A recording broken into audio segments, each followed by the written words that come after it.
Most folks laugh off the 22 Magnum as a rimfire toy, but the ones who actually carry it know better. In the right hands, it's fast, controllable, and downright nasty in close quarters. And it's quietly becoming the smart man's pick for real urban defense. What's up, everyone? This is Ted from Line 45, and today, I'm taking a serious look at why the 22 Magnum isn't just underrated. It might be the most overlooked round that could actually save your life when things go sideways in the city. Before I start, I would really appreciate it if you would push those buttons below, the subscribe button, the notification bell, all of them. This is not necessary, but those little clicks help a brother out. Now, buckle up and let's get back to the video. I've been behind more than my share of triggers, and one thing 22 Magnum taught me early on. It's not built to impress you with flash. It's built to move fast and punch above its size. From a short-barrel revolver like the Ruger LCR, you're looking at muzzle velocities around 1,300 to 1,500 feet per second. That's not theory. That's clocked through a chrono. Out of a rifle or carbine, it'll clear 1,800 FPS easily. That's serious speed for a rimfire, and the energy dump is no joke. Now, people love quoting foot-pounds like it's gospel. Yes, 22 WMR stays in the 180 to 200 foot-pound range in a handgun, which on paper puts it below 9 millimeters. But unlike the 22 LR, which tends to poke through and keep going, the 22 Magnum has the speed to fragment or yaw, especially with hollow points like the Spear Gold Dot or Hornady Critical Defense. In ballistic gel tests, it's reaching 11 to 13 inches of penetration with controlled expansion. That's solid for anything inside 15 feet, which is where real gunfights happen. I've carried it in a backup revolver and used it to put down small game on the move. It's quiet enough to control, loud enough to disorient, and fast enough to matter. You'll feel the snap but not the punishment, and that gives you a reason to trust your follow-up shot. So no, it's not about bragging rights at the range. It's about what this thing actually does at bad breath distance. And that takes us right into something most people don't factor in: how it messes with an attacker's head. Ask anyone who's ever pulled a 22 Magnum revolver indoors or inside a car, and it doesn't sound like a rimfire. That sharp, high-pitched crack will ring your ears and fill a room with concussion. I've shot 357s and 10 mils in tight quarters, and the 22 Magnum still gets people flinching because of how unexpectedly violent it sounds coming from such a small frame. That's where this round plays a sneaky psychological role that most people overlook. Criminals aren't ballisticians. They don't stop to guess what caliber you're running when they hear a gun go off. They hear the blast and see the flash, and if it's unexpected, it buys you time and space. A buddy of mine once had to draw his North American Arms mini revolver, which was loaded with 22 WMR, and just the report made the guy bolt. That wasn't a shootout. That was a case of loud, fast, and sudden shifting of mental balance. A revolver like the S&W 351 PD, even with its lightweight frame, puts out a muzzle flash that lights up a dark hallway. Combine that with follow-up control, and it creates an illusion of firepower far bigger than its bore size. And when you're trying to stop a threat, sometimes creating hesitation in the other guy's mind is all you need. So while everyone's arguing energy numbers, the 22 Mag brings something else to the table, which is uttermost shock. Not from recoil, but from how fast and how loud that little barrel barks. And that's exactly why more folks are quietly choosing it for deep carry. So, who's actually running this round today? Most people think of a 22 Magnum as a rancher's round or something tucked in a survival rifle, but take a closer look in urban carry circles, and it's starting to show up more often than you'd expect. I've met women carrying Smith & Wesson 351 PDs and ankle rigs, older folks who've traded in their heavy 38s for a Ruger LCR and 22 WMR, and even a few security pros running PMR 30s as glovebox guns. These folks aren't chasing trends. They're choosing tools that work for how they actually live. What makes the 22 Magnum ideal for this group isn't just ballistics. It's size, weight, and controllability. The average .22 mag revolver weighs less than a pound loaded. That means no printing, no drag on the belt, and no hesitation to carry it every single day. Add in capacity, which is usually 7 or 8 rounds in a revolver, and up to 30 in a Kel-Tec PMR 30.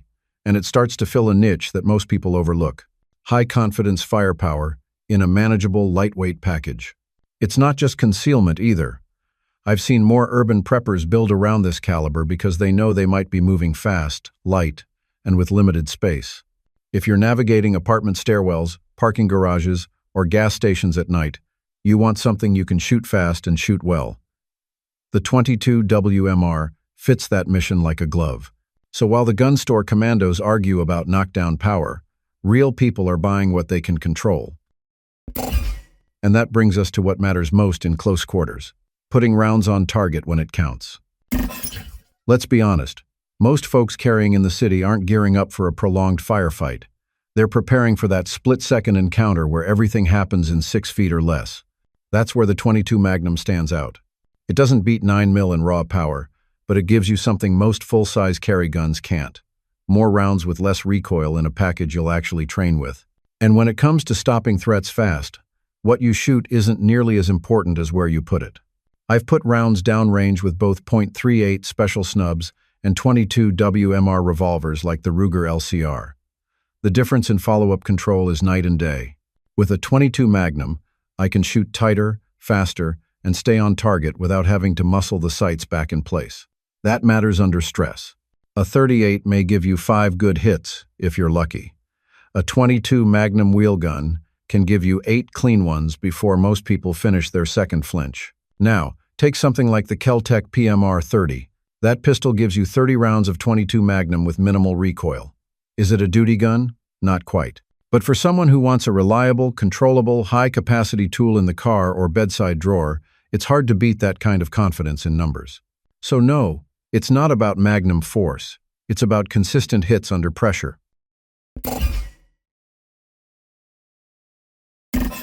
And if you think criminals aren't worried about that kind of accuracy, wait until you hear what real offenders say about getting shot with small caliber rounds. I've spent time around law enforcement, jail intake officers, and even sat in on a few use-of-force debriefs. And let me tell you, nobody who's been shot says, "I wish it had been a bigger bullet." Criminals don't fear calibers by the inch. They fear getting hit. Fast. Repeatedly. And that's where the 22 Magnum earns its place in the real-world defensive toolbox.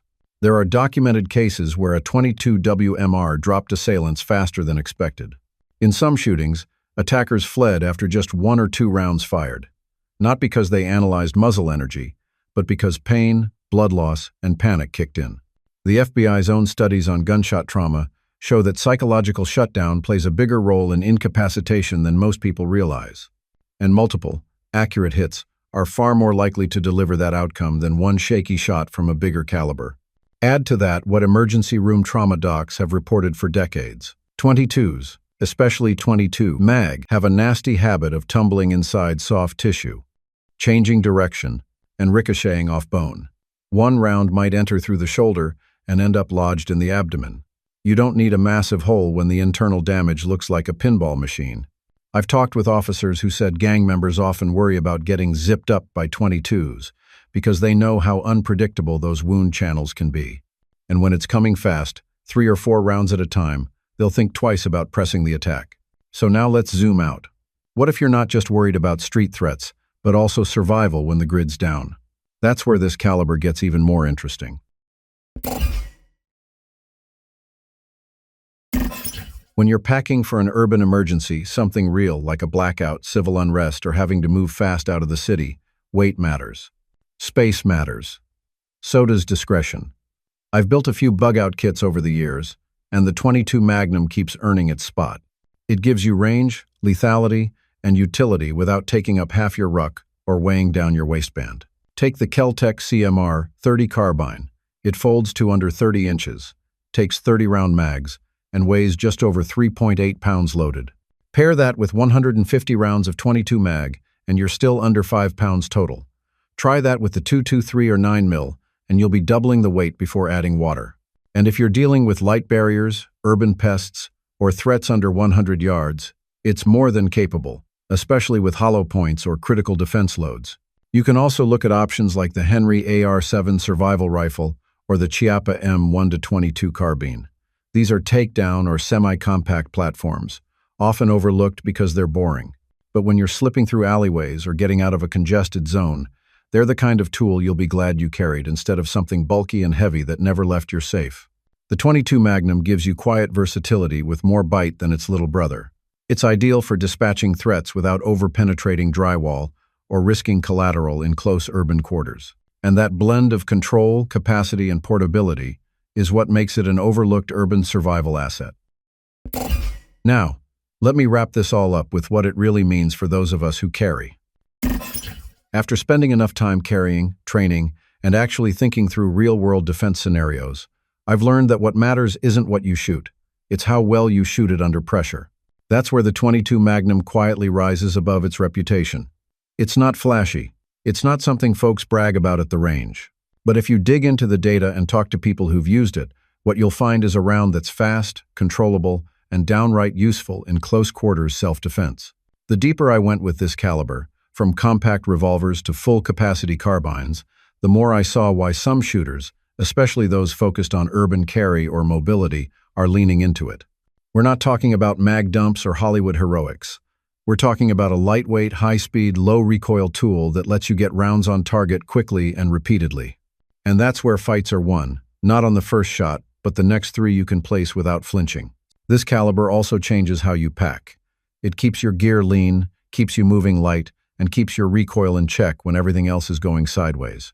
In the hands of someone who trains with it, the 22 Magnum is far from a rimfire afterthought. It's a capable, reliable option that criminal threats do fear.